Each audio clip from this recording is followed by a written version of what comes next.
Sébastien Spitzer, je suis contente de vous retrouver. Moi aussi.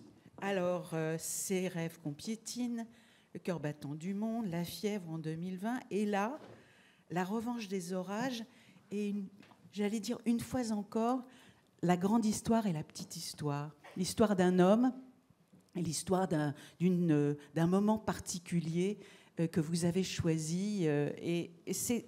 On va peut-être commencer par situer le moment crucial, c'est-à-dire le bombardement d'Hiroshima, et puis ce pilote, Etherly, qui est finalement un petit homme dans une grande histoire. Comment avez-vous envisagé donc ce point de départ? C'est-à-dire ce personnage, en fait, c'est vous, c'est moi, c'est un fragile? Ah oui, c'est vous, c'est moi, c'est un fragile. L'idée est venue dans le fond d'une piscine. J'étais avec ma petite amie qui me racontait son dernier reportage à Hiroshima. Elle me racontait les ombres qu'elle avait vues sur les murs. Vous savez, lors du bombardement, il y a eu un tel flash avec l'explosion que des ombres sont restées figées et avaient perdu leur objet. C'est parti de là, de ces ombres-là. Et je me suis mis à creuser sur l'idée de l'ombre. C'est le hors-là de Maupassant, c'est tout ce qui nous trahit, ce qui trahit un passage, alors que l'origine a disparu. Et en me documentant, comme j'adore l'histoire, j'ai croisé le chemin de cet homme, ce pilote de bombardier américain, qui était dans l'avion de tête lors du raid sur Hiroshima. Et ce qui m'a fasciné avec lui, là où une rencontre s'est opérée, vous savez, le moment où en tant qu'écrivain on se dit « Ah, là je tiens quelque chose, là je tiens une bonne histoire », c'est que cet homme, quand il a atterri au retour de son opération, c'est une histoire vraie bien sûr, il est resté mutique pendant quelques jours. Alors que tout le monde faisait la fête, alors qu'ils étaient à leur victoire, tous les autres pilotes, lui est resté enfermé, refermé, replié sur lui-même. Il avait largué la bombe, il avait participé au largage de la bombe, et ensuite il avait chuté en lui-même. Et dans cette chute, il a perdu son esprit, ses esprits, et il s'est retrouvé face à lui-même, face à son cœur, face à ce qu'il était vraiment. Qu'est-ce qui s'est passé? Pendant des jours et des jours, il entendait des cauchemars. Il avait des cauchemars, et il entendait une voix. C'est une histoire vraie. Il entendait une voix, la voix d'une de ses victimes. Je suis passionné par Victor Hugo. J'adore Victor Hugo. J'étais en train de travailler sur un article sur Victor Hugo et j'étais sur le moment où, vous savez, Jean Valjean, dans le chapitre « Tempête sous un crâne », est pris de remords. C'est le moment du surmoi. C'est le moment de la prise de conscience d'une erreur qu'il a commise ou d'une erreur qu'il pourrait bien commettre. Et la voix qui a hanté Etherly, le major Etherly, était celle de sa mauvaise conscience. C'était ça. Et donc, vous voyez, entre les ombres qui ont perdu leur origine, donc cette femme qui a perdu la vie ou qui a perdu beaucoup à Hiroshima, cette jeune femme, et lui, s'est opéré une jonction phénoménale, quoi. Il y avait une force. Ce qui est formidable dans ce livre, c'est que nous, lecteurs, on change sans cesse d'avis, on est porté chaque fois par autre chose, parce que ce personnage-là, vous allez en fait nous le raconter depuis ses débuts, depuis ses origines modestes, et puis d'un seul coup, c'est un homme fort qui va lutter, puis à un autre moment, c'est presque un poète, parce que ces voix qu'il entend et qu'on entend, nous, dès le début du livre, ce sont des voix un peu mystérieuses. Ce personnage est formidable, mais moi je dirais que c'est un livre sur le remords, mais c'est une formidable histoire d'amour aussi.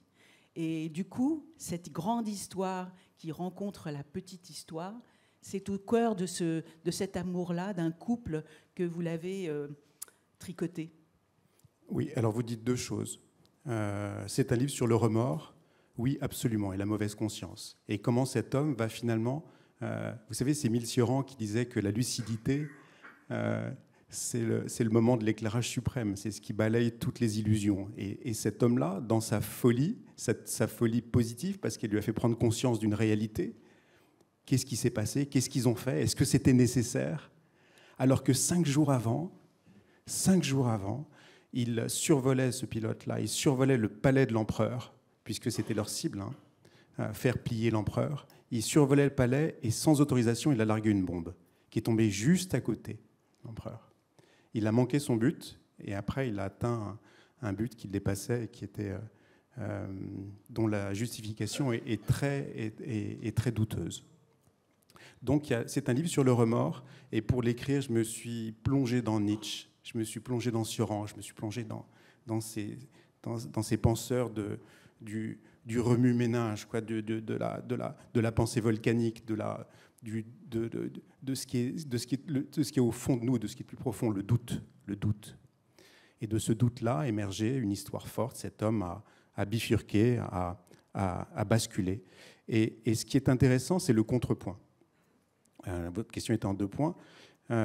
C'est la femme, sa famille. Comment sa famille vit ça? Comment sa femme s'est accrochée à une idée. T'es mon héros, tu vas revenir auréolé de gloire, c'est formidable, vous avez mis fin à cette guerre. Et cet homme, comment lui va l'entraîner dans son doute absolu. Et qu'est-ce qui va advenir, qu'est-ce qui va rester de la famille? Et cette famille, c'est aussi le symbole de la certitude. Vous savez, c'est rassurant un absolu. C'est rassurant un amour, parce que c'est, en tout cas au début, c'est ancré, c'est solide, on se jure que ça va durer toujours. Et quand le doute arrive là-dedans... Le doute et le remords, ce sont de vastes sujets. Mais cette femme, c'est un personnage d'un romanesque fou, d'un courage énorme et d'une famille. Elle aussi, elle évolue avec le temps. Moi, je trouve que ce livre, il nous porte à la fois, effectivement, dans cette histoire réelle et dans l'histoire de tous les couples. Et c'est j'allais dire ce jeu, mais c'est un mauvais terme, ce travail-là que vous avez fait entre le vrai et le faux, entre ce que l'on croit entendre et ce qui est réel. Est-ce que c'est un roman politique aussi? Non, pas du tout. Pas du tout. Mais nietzschéen, j'espère. Et dialectique, sûrement. Vous parliez du couple, de cette relation, duo, tandem et dialectique. Le bien et le mal. Le bon et le mauvais, le juste, l'injuste, le lumineux et le sombre. C'est toujours cette hésitation-là, cette oscillation entre les 2 pôles. Et cette femme qui a existé, elle aussi, dont je raconte l'histoire très vraisemblable, puisque de temps en temps, je m'autorise quelques écarts pour les besoins de ce livre, cette femme était comédienne. Elle s'inventait sa vie en permanence. Elle récitait des phrases qui n'étaient pas les siennes et qu'elle faisait siennes. Donc elle a rêvé son homme, elle a imaginé son homme. Et elle s'est figurée, pendant qu'il était là-bas, qu'il était en train de faire des grandes choses. Et elle s'est persuadée, quand il est revenu, que c'était vraiment un héros. Enfin, vous voyez, franchement, comme du fond de la piscine, avec une histoire de quelques ombres, à la plonger dans l'histoire, il peut y avoir une rencontre folle. Oui, mais il y a le macartisme aussi qui est là, il y a effectivement cette histoire autour d'Hiroshima, et puis il y a la médecine aussi, parce que cet homme qui entend des voix, il faut le soigner, absolument. Et la médecine vous intéresse, parce que ce n'est pas la première fois que vous allez toucher, non pas le fond de la piscine, mais le fond des soins les plus barbares. Mais c'est vrai, ça encore. C'est vrai, ça encore. Et oui, l'époque, c'était le macartisme, c'était la chasse aux sorcières. Alors, pour quelqu'un qui veut écrire sur les ombres, la chasse aux sorcières, c'était tellement bien tombé. Et le macartisme, mon éditrice me dit souvent, Sébastien, où est ton Javert? Elle sait que j'adore Hugo. Où est ton Javert? Ton personnage kantien qui est persuadé d'être dans le bien, de faire le bien, qui se tue le jour où il a perdu ses certitudes. Où est ton Javert? Et mon Javert, c'était McCarthy. C'est le sénateur McCarthy qui veut chasser les communistes dans cette Amérique-là, qui veut chasser toute idée qui viendrait perturber la grandeur de l'Amérique opposée dans cette guerre froide. Donc mon Javert était là, McCarthy, et en même temps, c'était la pression extrême exercée par les autorités sur cet homme qui a levé la tête, qui a ouvert les yeux. Et ce doute-là a fait bourgeonner de nouvelles certitudes. Non, on n'aurait jamais dû bombarder Hiroshima.